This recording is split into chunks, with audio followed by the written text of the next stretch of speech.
Confidence is not a fluke, confidence is a choice, and it begins with our mindset. In this podcast, you will find a variety of research proven strategies that will lead you from being self critical, your worst enemy, to being the most confident version of yourself. I am Olga, former therapist, confidence life coach, blissfully an IVF mother, a wife, and this is the Journey to Happy podcast.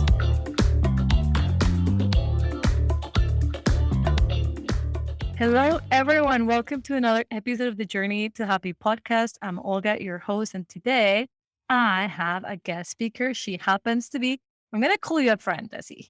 Oh, absolutely. A friend of mine, a newly found friend. Her and I have done business coaching together. So we have been peers at different coaching groups. And I just joined another one where we will be together. So I'm excited. I'm actually going to meet her for the first time in person this coming August. It's Yeah, crazy. which is crazy because I can't even remember when we met, but I think we've known each other for at least a couple of years. Yeah, my son was 4 months old. I remember. But 2.5 years have gone by and we're finally going to meet in person. That's I exciting. know. That'll be amazing. So my friend Des is a certified life and business coach who helps interior designers stop feeling overwhelmed so that they can intentionally build profitable, fulfilling businesses that enrich and support their lives as a whole. I have no idea if you guys listening here are interior designers or not. If you do, you absolutely want to have Desi in your corner as your coach. But the reason I invited Desi here is because I think she has such a brilliant way to look at approaching life from multiple perspectives as a mom, as a business owner, without sacrificing anything. And I've seen you work through this, Desi, by back end, always trying to keep up with the integrity of the desire of your heart, what you really want to do professionally, but also without sacrificing family time, mom time, and especially you time. So I think the conversation today is just going to be about how Desi and I might share as well some of how I do it. How do we keep this life work balance, which seems to be such a unicorn these days? Mhm. And I think you'll be so excited. I think it'll be so good for the audience to hear us talk about this. Yeah, this definitely applies to all walks of life. You don't have to be an interior designer to benefit from it. And I know that no matter what industry you're in, you'll get a ton out of it. Exactly. And that's so you guys understand when I think of inviting people, I've been after Desi for like a year trying to plan this, this episode because I think that often we think women who are successful or who are doing all the things that they want to do are some sort of unicorn. Something magical happened to them in their lives that they're able to make it all happen. I happen to know Desi for the last 2.5 years, and I've seen you even progress into this more work-life balance. Correct me if I'm wrong, that wasn't always the case for you. Mhm. Something that you actively were seeking. And I know balance was my word the year that I met you for the full year. It was like, how can I be a mom and a business owner? And I wonder how many of you listening have sort of that dilemma, even if you're not a business owner. How do you balance work, your goals professionally, but also showing up as the kind of mom that you want if you're a mom, or the kind of friend or sister or whatever other priorities you might have in life? I just rewind for Yeah. just a second Yeah. with something you said, Olga, that I think is really important. You talked about like this not being always the way that I was, and that it's something I've actively worked on. And I think what's so important about the work that we do with our clients is that it's never about getting to this final state of being in balance, as it is like a static state that you achieve and then set and forget. There's so many opportunities when life changes, schedules change, your responsibilities change in some way, to recalibrate where you're at. And that's like the word I love to use is recalibrate. Because once you have these skills where you can learn how to refocus on what it is that you truly want, what your priorities are, whatever it is in that stage of life, or even in your business, you have the skill set then to always come back to that center point, whatever that looks like. And I think that's a big message that I'm always trying to bring home to clients is that we're not trying to get it so that you never ever feel overwhelmed ever again. Like you're a human, that's sometimes going to happen. But there's cycles where sometimes you're going to end up like, oh, I'm a little overcommitted. I need to bring myself back. Or maybe I'm feeling a little bit of that desire to push more right now. And I want to use that energy and see what I can create. So it's not so much this end goal that we're arriving and it's a 50-50 split between work and home, but it's really like, what's the blend that I'm in? And is that blend serving me? So I just wanted to make sure to clarify I that before we absolutely moved on. love amazing, amazing point.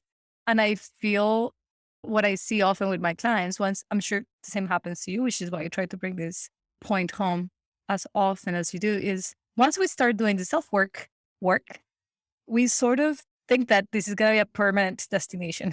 I made it. Hmm. And you've never moved past that. And so I think that you will be saving yourself a huge level of disappointment if you can see life as ever transitioning. Yeah. And I love that recalibrate is a word that I use often, as well as reset. Hmm. Thinking like, what's feeling off right now? Observe it and then make decisions for the upcoming days or weeks. And sometimes it's just for the weekend. Like I now know what I need this weekend because I've felt off balance. So how do you go about how to structure this? Where do we start with this conversation? I think we always need to start with the end in mind. Mhm. Even though there is no end point, it's like there's a point that you're working towards. And then, of course, you evaluate if that's where you want to be along the way and then can redecide. But we almost want to like think of it as reverse engineering. So we want to know where we're going, what that desire is, what we want our lives to look like, what we want our businesses to look like, because otherwise we're just kind of making decisions in the day to day, which is going to be based very much on our default thinking patterns, what society's told us is the right way to do things or what we should be doing. And so we want to get clear on what that vision is for what we want. And then that allows us to really dial it back and start making decisions in the day to day that connect to that greater vision. So that's always where I start. So you start at the end result. So today it would be like, how do I live a life of balance? How do I balance out being a great professional and a great mom, for example, if that is the vision? Yes, and specific vision is super important because we could say that we want in the future to have a balanced life, but balance is very vague. What does that mean specifically to you? Does that mean that you are home watching the kids a certain number of hours per week and working a certain number of hours per week? Is that how you're going to define it? Or is it other types of markers where, like for me, during the summer months, it's going to be that I'm going to shut down 12 o'clock on Fridays so I can start getting our family ready to go to the cabin and we're going to spend the cabin there. And that's going to be part of my summer schedule. And that looks like balance. Is it that you want to attend an exercise class once a week? Is it that you want to be involved in a mastermind or coaching program? And that is part of how you're caring for yourself and part of your vision. So, and then even just specificity with your goals of, I want to grow my business by this amount or it's going to hit this revenue goal. We always want to be specific because otherwise we are in this vague land of have I arrived? And it's so vague, I don't know how to get there. I don't even know what the first step is because I don't really know where I'm headed. That is so crucial. So when you were talking earlier about once you have the skills, it's time to recalibrate and then you move forward. This is one of those skills, ladies. Hmm. Learning to set very concrete, very, very specific goals. I am with Desi. I used to be very broad with my goal setting, where I'll be like, I want to make more money, or I want to be healthy, or I want my marriage to be happy. But I wouldn't really stop and think, what do I mean by that? What does happy mean to me in my marriage today? Today, because it might look different tomorrow. What does making more money? How much am I saying more money? $100 more? Yeah, because you A could lot. technically make $1 more per year and you would have hit your goal. And I do think because we lack that clarity when we're setting goals, we end up feeling disappointed that we didn't stick to our goals. And many of us think that our problem is commitment, that we don't stick to our goals. But I would care to say that yes, commitment is a great ingredient, Mhm. but also is having the clarity because then you're not overwhelmed, as I'm sure your clients will, or like you teach as well, Desi, when the goal is so big, it's so easy to think of a million different directions you can be headed with that one goal. And then your mind would just shut down. Would just stay here because it seems really overwhelming to do that. Yeah, exactly. That is exactly what happens. And then we get mad at ourselves for not, you know, making progress, but we didn't actually set ourselves up for success to begin with. So if you didn't define where you're headed or what the goal is, it's not a great reason to beat yourself up for not achieving the goal. Yeah. I remember I used to say often, I'm not good at saving money. That's just not my Mm. strength. I'm not good at saving money. And then I realized I had never set the goal to save money. Yes. Oh my gosh. Yes. Are You know what? I your wonder how many people are walking around thinking that they're not good at something that they just simply hadn't said, this is a priority and I want to, that's my goal. I'm going to work towards this one thing. Yes. So I think that is so important, Olga. Whatever your goal is, it's like, well, one, what's the story you're telling yourself about it? Because that's exactly what you just shared was you had a story that you weren't good at saving money. And then there's the second piece, which is making a decision to make it a priority and making sure that it's something that you actually want to make a priority, that it feels compelling to you to make that a priority, right? Because otherwise we could say, like, oh, I should be good at saving money and I should save money. Or maybe it's, I should be marketing more. I hear that one a lot. And it's like, well, what's the why behind it? Do you actually want to make it a priority? Because if you don't really want to make it a priority and it's just a should, it's going to be really hard to work against that resistance that you have. It will stay in your to do list forever. Exactly. I hear that a lot with weight loss. So my clients who want to lose weight, which by the way, I don't do weight loss coaching for anybody who's first tuning in. But as a life coach, that sometimes is a subject that comes across in our conversations of personal growth. And then they're frustrated. No matter how hard I try, I've got my thoughts about the word trying. I just never get to do the thing that I said I was going to do, like get up early and exercise or do the diet or whatever it is that they're choosing. And I always go back to like, but do you want to? Is this a priority for real? Or do you think you have to?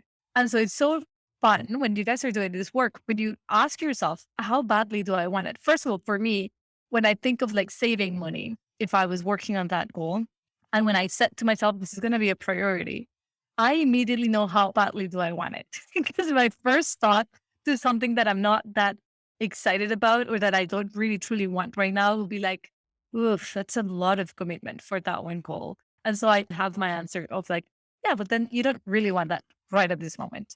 Right. And that's where connecting to that overall vision comes into play. So you set the vision at the beginning, but then you return to it as a checkpoint throughout your progress, right? Because let's say that part of your vision is that you take a certain amount of vacation with your family per year and you want to take a certain type of vacation.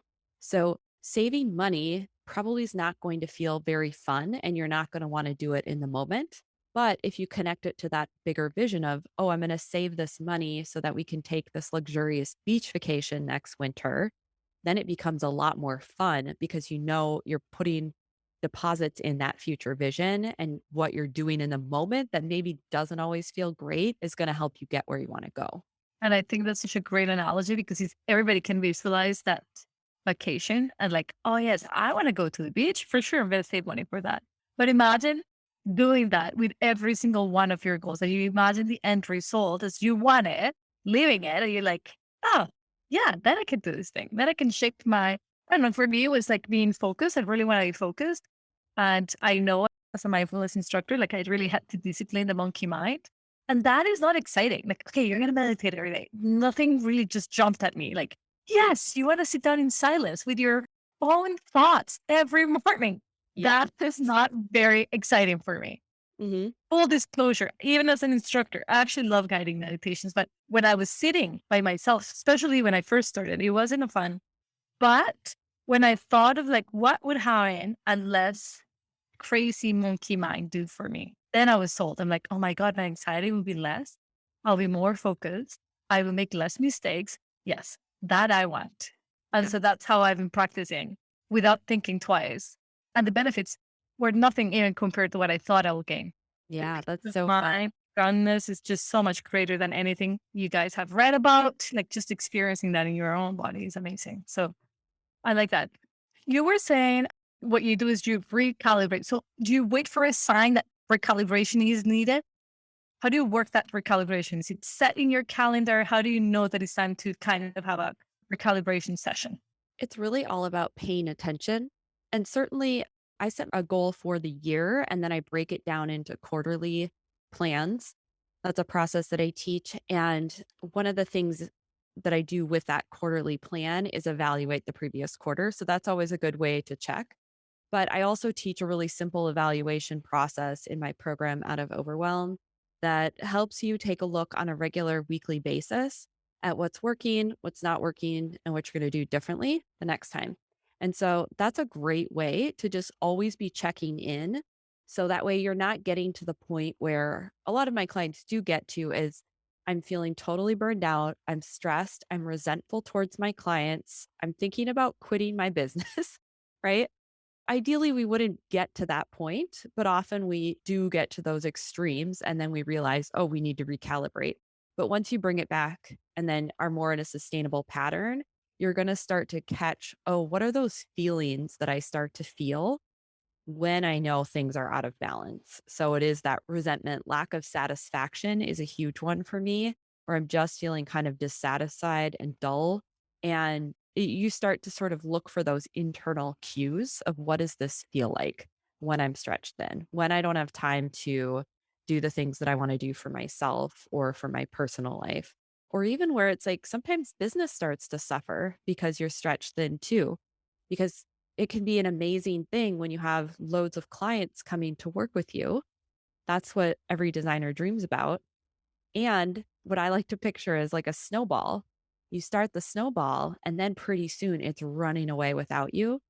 So it can actually be like, oh, I'm missing important details in a project. Things are slipping through the cracks. That's a good signal to recalibrate. So you start to just pay attention. And if you're evaluating on a regular basis, which I teach my clients to do, you're going to catch it and it's going to be easier and less intensive to bring yourself back to center along the way. I love it. I teach something similar as well in my programs. In both of them, I ask people to reflect on a weekly basis, but my CEO ladies do it on a Monday and a Friday, which is what I personally do. Hmm. And the reason I have chosen to do Mondays and Fridays is because I've realized that on a weekly basis, I might be able to pick up on things that do not require like massive recalibration. Yes. That Hmm. is just a tiny little tweak somewhere somehow. So I feel less overwhelmed and also more motivated, I would say, to just make the change because it doesn't feel like such a crazy thing. And often it's just like, oh, I'm not sleeping enough. Easy. Like next week, I'm going to go to bed a bit early. It's not so Yes. crazy. Like, let a week, a month of not sleeping well go by and you're not paying attention. Like you said, I can see how that would be overwhelming. Yeah. Or do you feel like you've got a mountain to climb now to be like, oh my God, how do I get my sleep back? This is insane.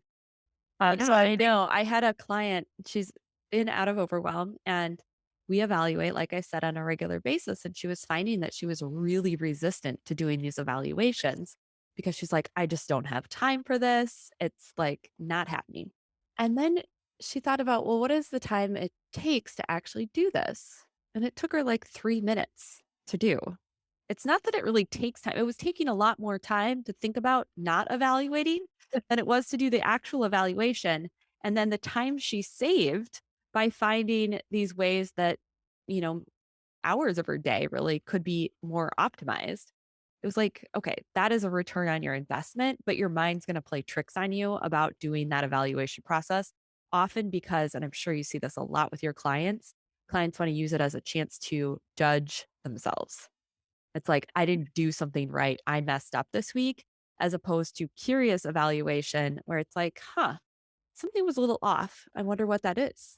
I wonder what I could do to make that a little bit better next week. So, for anyone who is leery of the evaluation because they're afraid of what they're going to say to themselves, try and get curious.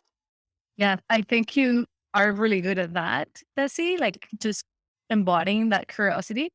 And I think it's right on. The mind will tell you it's a horrible thing to do. You don't have time for it because you're afraid, quote unquote, of what you're going to tell yourself because you've been so mean to yourself. But I do love the playfulness behind just, oh, interesting. I spent a lot of time this week trying to help everybody. Reduced all of my me hours. So what would that look like next week? So that's why I'm a big fan of a weekly check in with self. I want to go through sort of like two ways of talking here with you, two pathways. One is how do we get out of overwhelm, which I've had these conversations with you and I love them. And the second part that I would love for us to tackle is as women who are leading other women to live a more heart centered life, what has been your sort of pathway to not giving up on closing up your business? This is too much. I'm just going to be a mom. Like that sort of marriage of I'm going to be a good mom. I'm going to be a good business owner. I'm going to help as many people as I can. I'm going to be a good wife and I'm going to be a good friend to me. I'm going to do all the things. And I've seen you often like going to your yoga or walks or doing the things that matter to you as well. So let's begin to out of our realm. So, sort of like three top skills that we must harvest to get out of our realm. Okay. So I think one of the most impactful things you can do when you're feeling overwhelmed is just take a pause and separate out fact from story. And when I say fact from story, I mean like what is the actual data of your day or the data of the situation, right? And then what's the story you have or your interpretation of those facts? So, for a lot of my clients, it tends to be about the number of clients they have or the number of projects they have, right? And for some of your clients, that might be the case as well. It might be related to family situations, right? Where they've got a lot of people to manage, could be a lot of different things. But we want to say, okay, what are the facts? Like I like to think of it as almost getting clinical. Like if you were writing a doctor's like scribing notes from a visit, what would it say? So maybe it's like I have 3 meetings today and I have 2 follow-up calls to make and 1 kitchen elevation to draw. We'll use an example from my clients, but you could insert whatever it is for your clients. Okay. So we look at that list. What are the facts? And then what are you telling yourself about it? I'm always behind. I'm never going to get through this. This is way much to do. Right. And sometimes that feels really true. And sometimes it is true where you have overscheduled yourself and literally no one could get through that amount of work in the day. So that's one piece of it is like there's a scheduling piece. Yeah. Where you have to learn how to understand what your limits and your loads are. But then there's also all the story and pain you layer on top of it. So just taking that step back and saying, okay, these are the facts of what I'm doing. And then I'm going to layer on all of this additional pain. That's optional, right? We get to choose the story that we want to tell ourselves about how much it is that we have to do, or even shifting it from I have to do this to I choose to do it can be a huge game changer as well. So that's one of the first places I like to start is looking at that story you're telling yourself. The other thing that is so impactful for my clients is my process for breaking down projects. And this goes back to our discussion on vague vision. It's the same thing with vague results or vague goals that you have in your business. And we want to break things down into small, doable tasks. Because let's say you want to write a blog post. If you write blog post on your calendar, there are so many little things that go into doing a blog post. You need to create an outline. You need to first pick a topic. You might need to write it. You might want to edit it.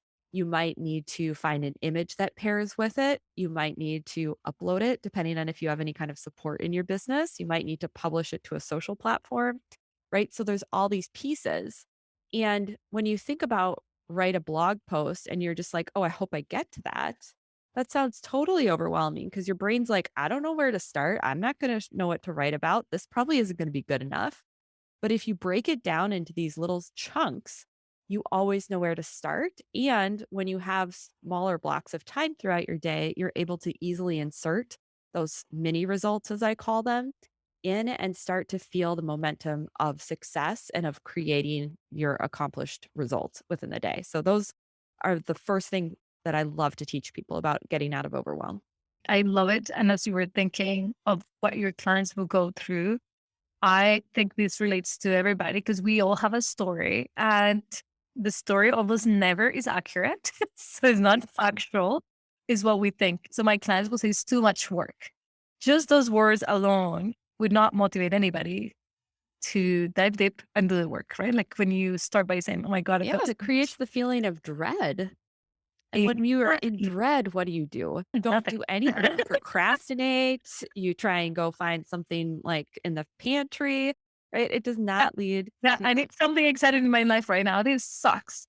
Yes, yeah. I love that. You know, I used to, not anymore, but I used to have really busy days where the night before I was stressed out about my next day. And I would say things before going to bed to myself, obviously. Nobody would hear this. This was all in my head. Oh my God, tomorrow's going to be a really long day. And one day it hit me that I was psyching myself to have a tiring day when the things in my calendar were exciting for me and they were all good. And so one thing that I started doing was paying attention to what I sort of my perception, the story of what was happening next, and shifting off from just one word from Mhm. isn't it a long day to towards it a powerful day. And it would just shift so much of how I felt and the energy that I brought in. And then for those of you who do work long hours that do have like days that are packed, often that feels overwhelming because you might feel like you cannot change it, that that's just what's on your plate at all given days of the week. I like to think of it in chunks, like those mini areas of success. So all I have to worry about this morning is this one podcast, this 1 hour. And then the next hour, I'm going to think about what I have to do next. And so that sort of like breaks my brain from thinking of the full day to just thinking of this one moment. Yeah, that's so helpful. And I think just going back to like sometimes you are overscheduled and there's Yeah, just simply too many things that you're responsible for in a given period of time. And that's where I love to offer the option of we can work on that and addressing that. And you can feel better right now. You can feel in control of your day right now by the way that you choose to think about it. Because yes, you might actually quote unquote have too much to do. And you might have people who would agree that there's too many things for you to do. But telling yourself there's too much to do, it's going to be such a long day, is not going to serve you in getting into a solutions focused mindset about how to actually create the day that you want. I agree. Because utilizing those moments where you realize like you've learned something. Oh, Hmm. I've learned that I have to say no sometimes, or look at my calendar prior to and imagine what type of energy would I need to do all these tasks. And so even in that moment, even though you're not creating change immediately, you are for the next time. And that makes you feel like more in control all over your day. Oh, In that context. absolutely. Yeah. Yeah. Well, those are really powerful. And, you know, I love that you started with taking a pause. Pause is probably the thing that I've learned the most from practicing mindfulness. And I used to think, what a useless skill. Like, what is taking a pause going to do for anything? Like, what do you mean that's like your number one thing to say? And so, sort of like what you were saying, that's the first thing that I would suggest to people. I was brought back to being 23 years old and thinking, like, really? You're going to ask me to take a pause? What would that do? It sounds for those of you who heard that and you're thinking like, right. So in the middle of being so overwhelmed, having so many things to do, so little time, you're telling me to step back and press pause. Yes, that is what we're telling you. And just don't believe it. Don't take our word for it. Give it a try. See what happens the moment that you actually take a pause to look back, to just give yourself that time. It is so much better than staying on autopilot and reacting to the emotions of being overwhelmed. It is honestly so simple, which is why I love mindfulness. They're like, breathe. And you're like, Hmm. really? Is this all you have to tell me? Like, I breathe every day. What do you mean to remember to breathe? Take a pause. And yet they're like life changing concepts. The implementation of them. Yeah. Yeah. Absolutely. Yeah. And I think that's what's so powerful about being in, a program like Reset for you or being in one of my coaching programs is having the support to implement the tools. Because we can Google all day long and see, okay, so this is what I'm supposed to do to feel more calm, right? Or make better use of my time. But it's in the doing of it that we learn how to make it work for us. And it's really helpful because you're going to have obstacles. Things are going to not work. You're not going to remember to pause some days. Right. And so to have the support of a coach and a community who's doing the same work with you, who is seeing you at your highest potential and helping you reconnect to that end goal is just priceless. And that's, why I will always have a coach for sure. I was talking to one of my recent clients who was asking me what's next. And I'm like, coaching? More coaching. Like, I was just telling her, since I started being coach, which was a foreign concept for me, I didn't grow up thinking I need a coach. I have loved what I've seen happening within me, and especially that accountability. But you said the right words, having somebody who sees you at your highest potential. Like, it's so easy to doubt our potential or to be discouraged because something didn't go as well. And we already talked about like that inner conversation not being kind. And it's so easy to just say, "Meh, fuck it. I'll quit this one thing. I'm not going to try it again. I'm not good at that." Versus having somebody that sees you exactly for who you are and who you can continue to flourish as and have that sustained for you over time. It is so incredible. And I know we only have a few minutes left, but I do want to go back to your personal life, Desi. You are a successful businesswoman. You are in a variety of podcasts. You participate in so many self-help initiatives already. Like I've seen you have your life coach, you have a business coach, you still practice all the things that your hobbies that make you happy. You have a family of 2 kids, I believe, Two right? kids, and then you'll And often see my adorable poodle yeah, on my Instagram too. that you're so committed to. Like, oh my God, I never walk my dogs, but they're not small either. So, and I remember seriously 2.5 years ago, you were thinking, how do I go about all of this? Because you had this great dream of growing your coaching business, which I've had the privilege to watch you do. And I'm always so proud of the work you've done. As I said, I've seen behind the scenes and I've seen the commitment that you've had. Walk us through that life experience for you. Like, how do you manage to not sacrifice motherhood or growing professionally or your marriage, but just kind of keeping this at bay while being your best version, whatever you can call best version? You're going That's to such doubt that, eh? that is such an interesting question because it sounds so linear and it sounds so perfect, and Mm, none of it is, awesome. right? I like it. So it's like always, I think, reconnecting. I know I keep talking about this vision, but it is so important. It's like, how do I want to feel during my day? What do I want my days to look like? What do I want my life to look like? What do I want those relationships to be? Right. And always coming back to that, even when it doesn't look like that at all. Right. So I experienced this especially with COVID. And now I'm in the process of recalibrating in the way that things opening up have allowed me to do. But I definitely noticed with COVID, I used to schedule my days basically around when I was going to go to my Pilates class and my strength training class and, pick the kids up from preschool. Like I had a routine. And then COVID really threw a wrench in that, as I know it did for the entire world. But I think what's important to see here is I recognize where I want to get back to, right? Because I started filling those spaces with work. And it was really energizing for a while to say, okay, well, I can't go to do my Pilates because the studio's closed. And I'm going to fill it up with work because that's like what I'm feeling super passionate about. But then I realized I had hit a tipping point where it was like, oh, this is going over.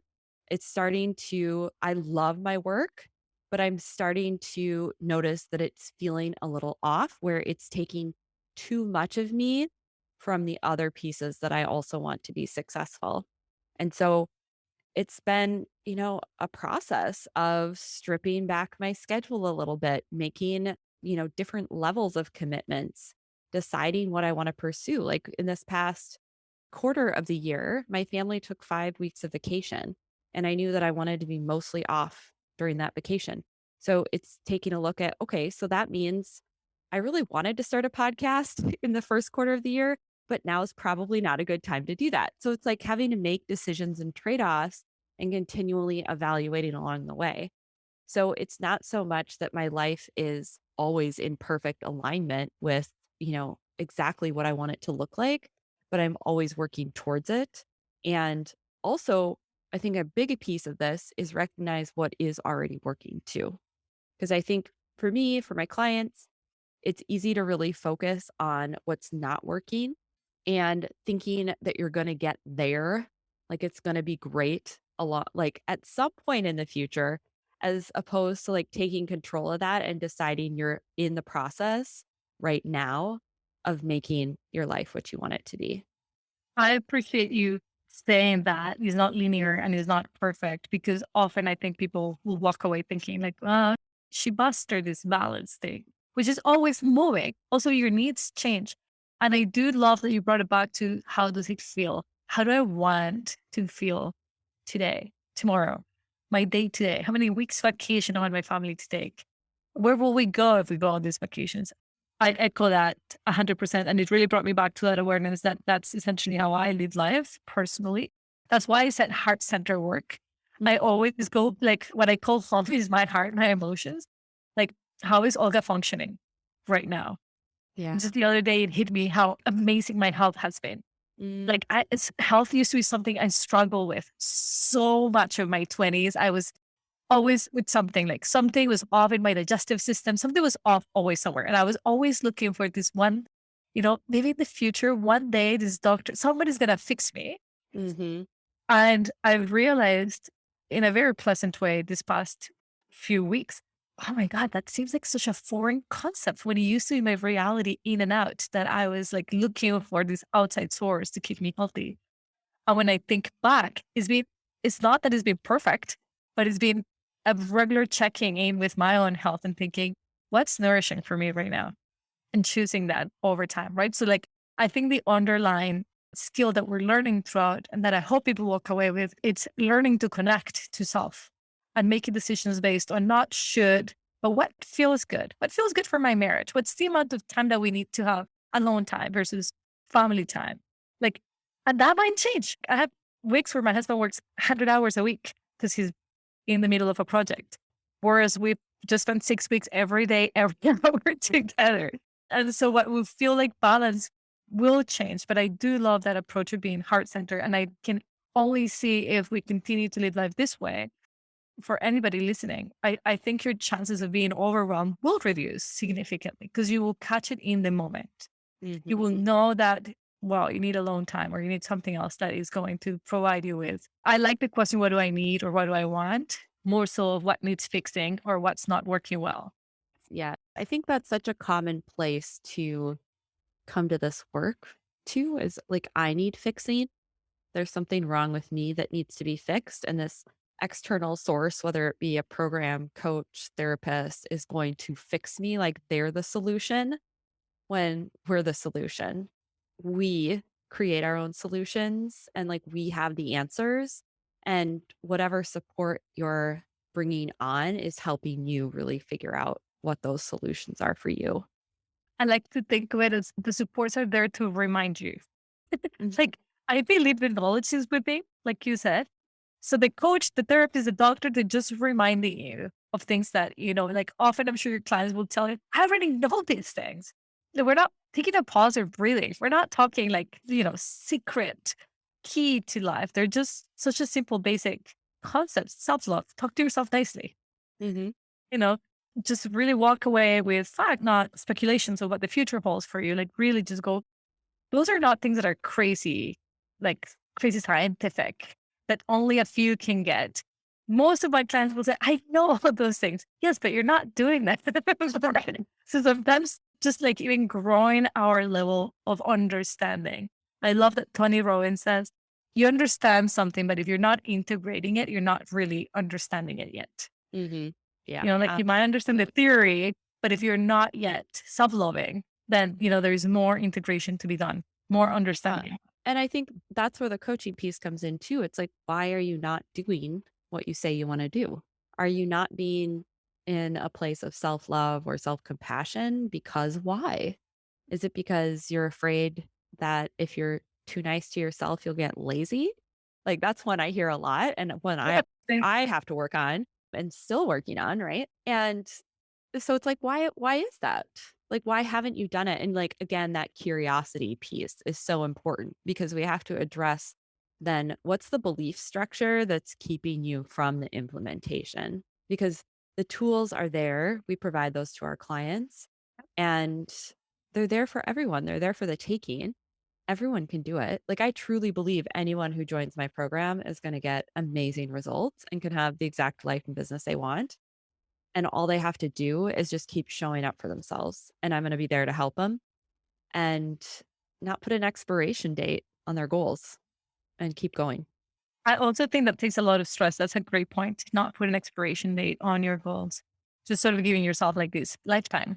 And get rid of the concept you're running out of time. Yes. From the hard people. Time is all we have. That's the thing that I repeat to myself. Time is all I have. The amount of stress that I've had in my life because of believing I'm running out of time, I don't have enough time.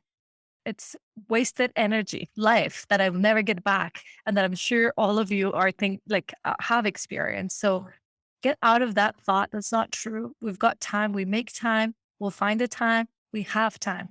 So that'll get you out of our room. Does it from the bottom of my heart? Thank you so much for joining us in Journey to Thank Happy. you for having me, Olga. It was so nice to reconnect this way. I look forward to seeing you live. Continue to grow side by side. You have been an inspiration for me. And I love the work that you do. I think every interior designer that goes into out of overwhelm is lucky to be exposed to the way you go about life and how you do your business. Where can people reach out to you? What will be the best way to just find you, follow you? You can go to my website, and I highly recommend downloading the daily planner that I have created. It's desicreswell.com/planner, and it's the Interior Designers Get It Done Daily Planner. And you're going to get 5 key tips to taking back control of your day, along with my daily planning sheet that's going to help you understand how you use your time and decide to use it intentionally to get what you want out of your life and business. And then, of course, Instagram at Desi Creswell. I love to connect with people over there and hear stories, hear what you've taken away from this podcast, and even just say hello. Yes, do that. Do that. Desi, thank you so much. All of these handles will be in the show notes. So you guys can just head over there and click on them and then just follow her and make sure you do get that daily planner. If Desi is so amazing at something, is planning and organizing. I'm amazing now. So that I'm sure is a very helpful tool, whether they're a designer or not. I would care to say. Will this be Yeah, helpful? they're applicable to everyone. Everyone can use these tools. What I love about working with designers specifically is obviously I was a designer. So I get to engage with that amazing community.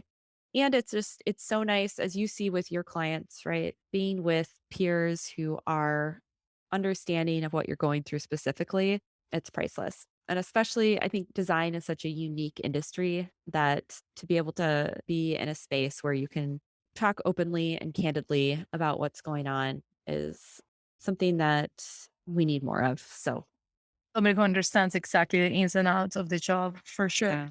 And like on that note, finding a coach, you guys, that actually walks the walk and like knows whatever it is that you want coaching on, knows it very well, ideally in real life that they've experienced it, I think it adds something to the coaching experience that is priceless, like you said. Yeah. Well, have a lovely rest of your day, everybody. See you next Monday. And yeah, talk soon.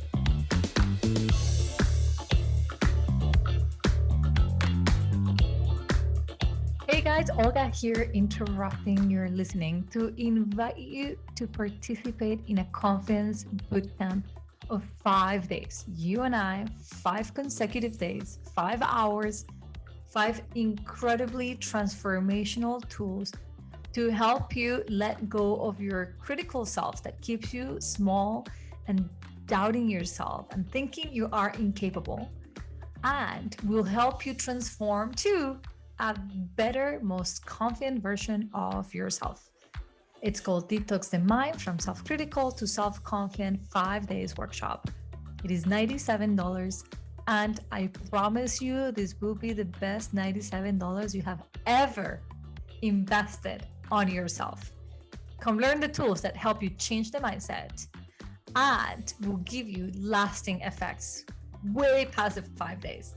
As a woman who struggled with confidence, I know how to help you gain it back. Hope to see you in there.